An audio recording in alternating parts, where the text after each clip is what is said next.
এখন নির্বাচন চায় না হচ্ছে যারা সরকারে আসে এবং যারা একটু পরে রাজনৈতিক দল হবে, বৈষম্য বিরোধী ছাত্র দল, তারা তাদের রাজনৈতিক দল করে জনগণের কাছে চায় গিয়ে তাদের একটু গোছানোর জন্য তাদের একটু টাইম দরকার। আর চায় না জামাতে ইসলামী, কারণ জামাতে ইসলামী আসলে পারবে না, মানে যত আসন তারা পায় তত পাবে না, তারা চায় না। আবার এদিকে বিএনপি চায়, কারণ বিএনপি ভাইবা বসে রয়েছে যে তারা আসলে তারা পাবেই। তো স্যার এইটা একটা মনে হয় না যে এটা আমরা আসলে খুব সাদা কালো এইভাবে চিন্তা করতেছি না, আমরা যে যার কমফোর্টেবল চেয়ারে আছি সেই জায়গা থেকে ব্যাপারটা চিন্তা করতেছি, এরকম মনে হয় না? মনে হয় না যে প্রফেসর ইউনূস আরো বেশি দিন তার উপদেষ্টা মণ্ডলী আরো বেশি দিন রাষ্ট্র ক্ষমতায় থাকতে চান বলে ইলেকশনটা নিয়ে? তারা আমার মনে হয় না, আমার মনে হয় না। খালেদ, এটা আপনার মতামত কিংবা অন্য কারো মতামত, কিন্তু আমি গ্রামে গঞ্জে ঘুরি এবং আমি বহু লোকের সাথে আমার দৈনন্দিন নিত্য নৈমিত্য আমার যোগাযোগ আছে, প্রতিদিন আমার যোগাযোগ হয় এবং আমি বহু জায়গায় গিয়েছি। এই আমরা এই কমিশনের কাজের জন্য বহু জায়গায় গিয়েছি। মানুষ, আমি তো দেখি মানুষ, সর্বস্তরের মানুষ পরিবর্তন চায়। এই পরিবর্তনের জন্য, এই পরিবর্তনের আকাঙ্ক্ষা আমাদের সবার আছে, এটা আমি একদম আপনার সাথে সবাই স্বীকার করি। আসলে 5 জুলাইয়ের পরে, 5 আগস্টের পরে আমাদের সবার এই চিন্তাই হয়েছিল যে আর কোনোদিন এরকম একটা জায়গায় আমরা হয়তো ফেরত যাব না। কিন্তু এই পরিবর্তনের জন্য দামটা আমাদের একটু বেশি দিতে হইতেছে কিনা? আমি আজকে একজন দেখতেছিলাম যে একজন সিনিয়র সাংবাদিক, তিনি দেশে আসছিলেন অনেক আশা নিয়ে, তিনি বলে গেলেন যে একটাই খালি লাভ হয়েছে, সেটা হচ্ছে শেখ হাসিনা চলে গেছে, আর বাকি তো সবই আগের চেয়ে খারাপ দেখি। পরিবর্তনের জন্য আমরা বেশি দাম দিতেছি কিনা আসলে? এখন আমাদের অবশ্যই আপনি যেটা বলছেন, আমাদের আকাঙ্ক্ষা ছিল মানে আকাশচুম্বী। আমাদের এই যে আমরা চেয়েছিলাম রাতারাতি পরিবর্তন, এটা তো রাতারাতি পরিবর্তন হয় না। জনাব বদিউল্লাহ মজুমদার, ডক্টর মোহাম্মদ ইউনূস এইটার মধ্যে আসেন পৃথিবীর সবচেয়ে সজ্জনদের একজন সালেউদ্দিন আহমেদ, মানে আমরা বাংলাদেশি কনটেক্সটে যদি বলি, তারপরও আমরা ভ্যাট আর ট্যাক্স আর ভ্যাট, মানে খুব স্বাভাবিক, বাজারের জিনিসের দাম এদিকে হাত দেওয়া যায় না, অন্যদিকে ভ্যাট আর ট্যাক্স বাড়াইতেছে। তো আইন শৃঙ্খলার কথা আমি না বললাম, আমলাদের বিভিন্ন রকম সমস্যা, 1 ক্যাডার বরং 26 ক্যাডার, তো কেমনি কি স্যার? মানে এটা খালেদ, আমি যখন আপনার এই শোর যখন কমেন্ট দেখি, তখন অনেককে বলতে শোনা যায়, অনেককে আমি লিখতে দেখি আপনাকে একজন উপদেষ্টা করা হোক। তো আমার মনে হয় আপনাকে, কিংবা ওই যে ফেরেশতা এনে বসিয়ে দিল, আমাদের যেই সমস্যা, যে ব্যাপক সমস্যা, যে সবকিছু ভেঙে পড়া, এই ভঙ্গুর অবস্থার থেকে টেনে তোলা, একটা ওই যে ভিন্ন ভবিষ্যৎ সৃষ্টি করা, সব সমস্যার সমাধান করা, ওই যে আপনার পক্ষেও সম্ভব হইতো না, কোনো মানবের পক্ষে অতি সহজ হইতো না। আমার মনে হয় হ্যাঁ, তাদের ভুল ত্রুটি আছে, তারা সবকিছু ঠিক করছে, এটা আমি বলবো না, এবং অনেক সমালোচনা আছে নিঃসন্দেহে। সরকার যেদিকে বাতাস, যেদিকে বৃষ্টি, জরিপের ফল অলমোস্ট সেদিকেই যায়। তো এইটা কি মনে হয় না যে এই সরকার আরো বেশ কিছুদিন ক্ষমতায় থাকতে চায়, তার ফলে নির্বাচন দিয়ে, জাতীয় নির্বাচন দিয়ে পরবর্তী রাজনৈতিক সরকার আসার জন্য সে কিছু টাইম বাই করতে চায়, তার মধ্যে থেকে সেটা তার একটা, আমি এটাকে কি বলবো, তার এটা লক্ষ্য বা কায়েমি উদ্দেশ্য বইলা সে এগুলি বইলা কিছু সময় নষ্ট করতে চায়, এবং জরিপেও তার আমরা মানে কি বলে যে এটার প্রতিফলন দেখতে পাচ্ছি। আপনি খালেদ, আপনি একটা অবিচার করলেন, আপনি যেটা বলার চেষ্টা করলেন, আমরা প্রভাবিত হয়ে এই জরিপের ফলাফল। না, পরিসংখ্যান ব্যুরোর জরিপ হচ্ছে, পরিসংখ্যান ব্যুরো আগে বুঝতে চেষ্টা করে এখন চেয়ারে কে আছে, না তার মধ্যে না, আমি এখন প্রেক্ষাপট বদলে গিয়েছে। এখন আর উপর থেকে বলে দেওয়া হয় না এই ফলাফল আনতে হবে, এই তথ্য, এই স্ট্যাটিস্টিক্স কি বলে, ওগুলো সৃষ্টি করতে হবে। ক্ষতি তো একটু আসেই। আপনি তো একটা গণতান্ত্রিক সরকারকে ক্ষমতা নেওয়ার বা জনগণের মেন ভোট নিয়ে যে সরকার ক্ষমতা আসবে, তার সময়টা তো স্যার আপনারা পিছাই দিতেছেন, মানে তারে তো আসতে দিতেছেন না।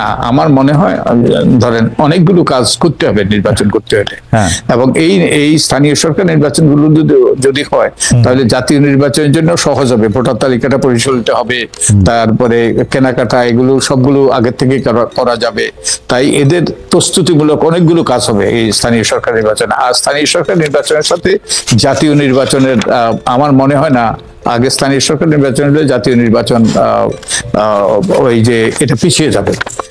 এবং এটা মানে সমস্যা তো একটাই যে ধরেন গণতান্ত্রিক সরকারটা আসার সময় আরো পিছায় যেতেছে, এটা যদি আপনি এখন স্থানীয় সরকার নির্বাচন করেন, স্থানীয় সরকার নির্বাচন শেষ করে তারপরে একটা আর আর আপনি যে টেস্টের কথা বলতেছেন স্যার, একটু যদি অনুমতি দেন, একটু টেস্টের কথা বলতেছেন, আমরা তো দেখছি 90 দিনের জন্য যখন তত্ত্বাবধায়ক সরকার ক্ষমতায় আসছেন, 90 দিনের মধ্যেই পুরো সেটআপটারে তারা চেঞ্জ করে ইলেকশন কইরা ক্ষমতা হস্তান্তর করে তো চলেও যেতে পারছেন, মানে আর কত সময় লাগে স্যার? সময় তো এত লাগে কি? এই খালেদ, আপনি যে চোখে দেখেছেন কি ঘটেছে, যে এইরকম দলীয়করণ ছিল?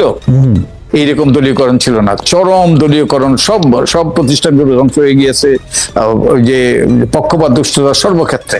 এই সুপারিশগুলি কি গত 54 বছরের সমস্যার আলোকে নেওয়া হয়েছে, নাকি এই সমস্যাগুলি চিহ্নিত করার ক্ষেত্রে, কারণ নানা ধরনের সমস্যা আমাদের রয়েছে, সমস্যা চিহ্নিত করার ক্ষেত্রে শুধু জুলাই আগস্ট বা শেখ হাসিনার 15 বছরের সরকারের বিভিন্ন দুষ্কর্মকেই আসলে মাথায় বেশি রাখা হয়েছে?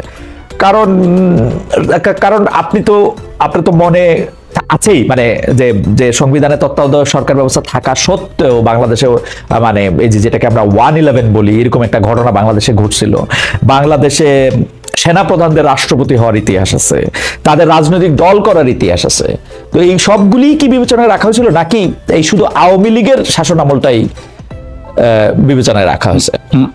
আপনি মানুষ সিদ্ধান্ত নেয় কিসের ভিত্তিতে? মানুষ সিদ্ধান্ত নেয় পুঞ্জীভূত অভিজ্ঞতার ভিত্তিতে, এবং সেই আমাদের এই যে অভিজ্ঞতা, অতীতের অভিজ্ঞতা, এই অভিজ্ঞতাগুলো এবং সাম্প্রতিক অভিজ্ঞতা, সব অভিজ্ঞতাগুলোই এই সকল সিদ্ধান্ত নেওয়ার ব্যাপারে, এবং মানুষেরও মতামত, এই তাদেরও যে লার্ন বিহেভিয়ার এবং তাদের যে অতীতে যে সকল জিনিস তারা দেখেছে, উপভোগ করেছে, কিংবা যেগুলোর মুখোমুখি হয়েছে, তার ভিত্তিতে তাদের মতামত সৃষ্টি হয়।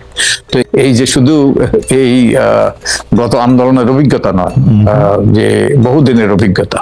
সংবিধান সংস্কারের মূলনীতি প্রসঙ্গে এই দুটো বিষয় নিয়ে একটু শেষ প্রশ্ন করতে চাই, যে অনেকেই বলতেছেন যে ধর্ম নিরপেক্ষতা শব্দটা বাদ দেওয়াটা এত জরুরি কেন ছিল, যেখানে আসলে সংখ্যা গুরু যারা বেশি সংখ্যায় যারা আছেন, তাদের থেকে যারা সংখ্যায় কম আছেন তাদের অধিকার আমাদের রক্ষা করাটাই হওয়া উচিত, কারণ তারা ভালনারেবল। তো সেই ক্ষেত্রে ধর্মনিরপেক্ষতা বাদ দিলে তাদের অধিকারটা আমরা রক্ষা বেশি করতে পারবো না কম করতে পারবো, সেটা একটু দেখার বিষয়। আরেকটি বিষয় হচ্ছে, যেহেতু বিএনপির দলটি প্রতিষ্ঠিত হয়েছে, তার দলটির নামের মধ্যেই আছে যে তারা বাংলাদেশ জাতীয়তাবাদী দল, তাদের 31 দফার মধ্যেও আছে তারা যা কিছুই করতে চায় সব এই জাতীয়তাবাদের ভিত্তিতে করা যায়। তো জাতীয়তাবাদটি কি বাদ দেওয়া হয়েছে বিএনপিকে একটু চাপে রাখার জন্য, বিপদে ফেলার জন্য? ধর্মনিরপেক্ষ থেকে বাদ দেওয়া হয়েছে সংখ্যালঘুদের কথা অতভাবে চিন্তা না করেই, মানে আপনার কি মনে হয়? আমার মনে হয় না। আপনি তাদেরকে জিজ্ঞেস করতে হবে। ধরেন আমাদের যে ধর্মনিরপেক্ষতা অবশ্যই এটা গুরুত্বপূর্ণ। আমাদের অসাম্প্রদায়িকতা, আমাদের প্রতি ধর্মের প্রতি শ্রদ্ধাবোধ, এবং কোনো ধর্মকে খাটো করে না দেখা, সবারই ধর্ম চর্চা করার সুযোগ করে দেওয়া, এটা তো, এবং এক অর্থে তো আমাদের ধর্মের দিক থেকে যারা সংখ্যালঘু, তাদের প্রতি সদাচরণ করার উপর নির্ভর করবে আমরা সভ্য জাতি কি সভ্য জাতি নই।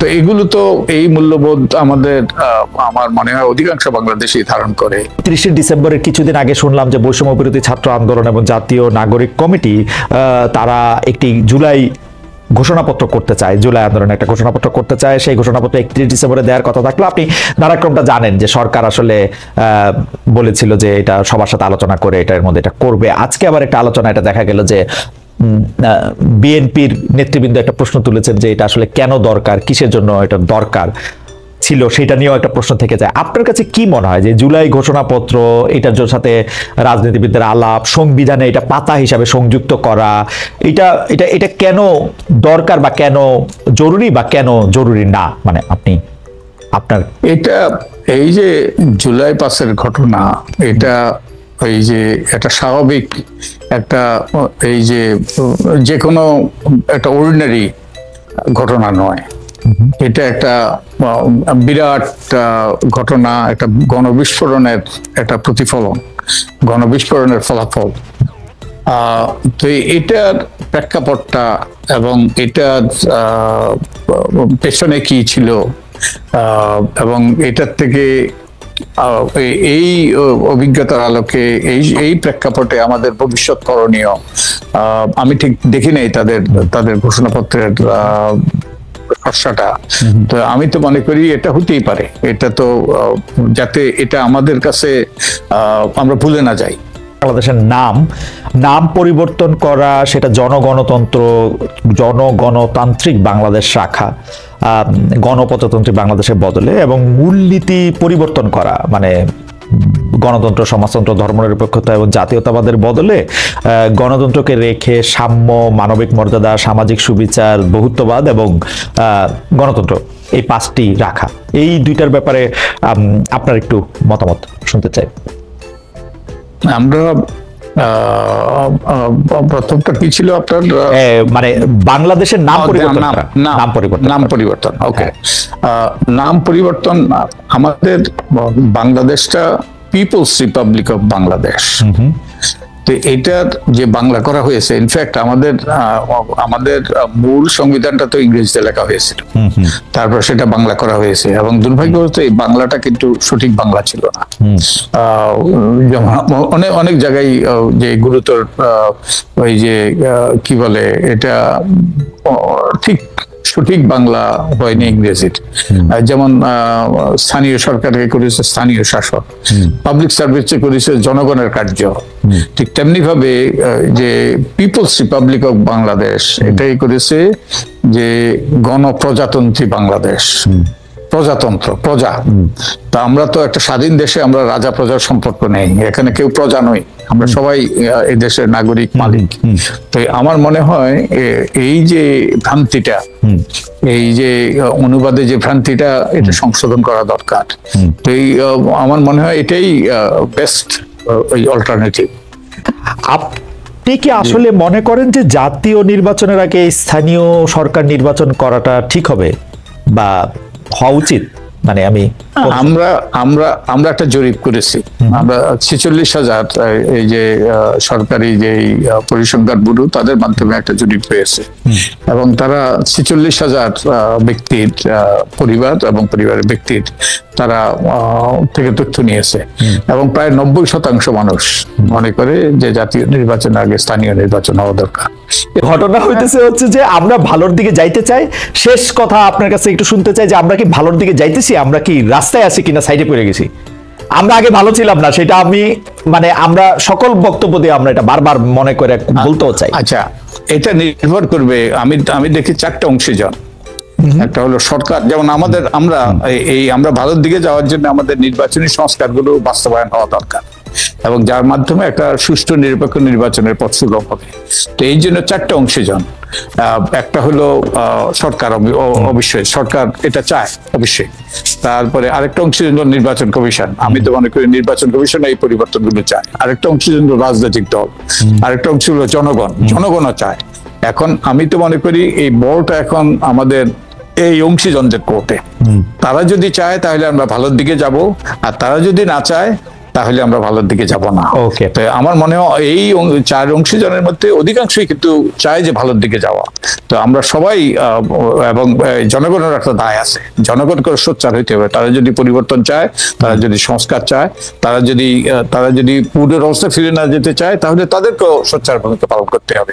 কারণ তাদেরকেও সেই কি বলে এই প্রচন্ড প্রহরী ভূমিকা পালন করতে হবে। একটা রাষ্ট্রে নাগরিকের চেয়ে গুরুত্বপূর্ণ পদ নেই। নাগরিকটা যা চায়, নাগরিকটা যদি চায়, তাহলেই কিন্তু ভালোর দিকে যাব। আমার মনে হয় আমরা ভালোর দিকে চাই, আমরা আমাদের করণীয় করি, তাহলে আমরা ভালোর দিকে যাব।